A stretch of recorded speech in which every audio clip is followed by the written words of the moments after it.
أخطر فخ مالي ممكن تقع فيه وأنت بتشتري ببيت الوطن هو إنك تترجم جملة السعر التنافسي على إنها الرقم الأقل. في علم النفس السلوكي لما بتسمع كلمة سعر أقل فالمخ بيفرز هرمون الدوبامين، بتحس بانتصار وهمي وإنك حصلت على فرصة غيرك ما قدرش يحصل عليها. بس في علم الاقتصاد العقاري الجري ورا الرقم الأقل ممكن يعطل دورة رأس مالنا من غير ما نحس. في الفيديو ده هوريك بالورقة والقلم إزاي السعر التنافسي الحقيقي بيتحسب، وبمعادلة تانية خالص هتضاعف ثروتك، وازاي تغير نظرتك للسوق للأبد. وعشان نفهم المعادلة دي لازم نسأل سؤال مالي بحت: هي ايه القيمة الحقيقية للفلوس اللي بتدفع في العقار النهاردة؟ في الاقتصاد الفلوس ليها بعد ثالث اسمه الزمن، فالسعر التنافسي الحقيقي هو السعر المدروس اللي بيعمل لك حاجة اسمها هندسة مالية للوقت. يعني ايه؟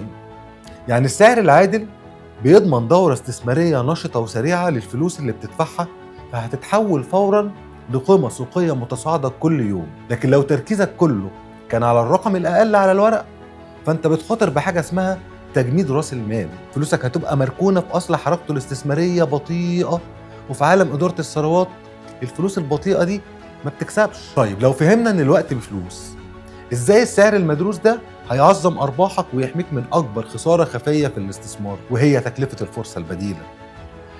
في الفترة الأخيرة منطقة بيت الوطن بتسجل قفزات سعرية سريعة جدا، فالاستثمار الناجح هو اللي هيخليك تستلم أصلك وتدخل السوق في وقت الذروة. فالسعر التنافسي الحقيقي هيوفر لك استلام في التوقيت المثالي، فتبدأ تكسب أرباح تشغيل وعوائد إيجارية هتغطي أي فرق سعر وتتفوق عليه بكتير. المستثمر الذكي عارف إن توفيره الرقم صغير في البداية ممكن يكلفه ضياع شهور أو سنين من الأرباح التشغيلية اللي كان ممكن يحصدها لو استثمر في كيان مالي أسرع. ده بياخدنا للنقطة الأهم اللي بتحدد قيمة وحدتك بعد الاستلام. مين هيسكن فيها ويدفع لك العائد ده؟ منطقة بيت الوطن هتستقطب شريحة معاها سيولة مستعدة تدفع أرقام إيجارية عالية جدا، بس هتدور على قيمة استثنائية ومستوى راقي. فالسعر التنافسي الحقيقي هو اللي يغطي تكلفة المواصفات الاستثمارية الراقية دي اللي هتجذب الشريحة دي. انت بتستثمر النهارده في تسعير عادل علشان تضمن ان وحدتك تفضل دايما في صدارة الطلب. العقار اللي هيحقق لك اعلى عائد تشغيلي هو ده العقار التنافسي، مش العقار اللي وفر لك رقم وقت الشراء.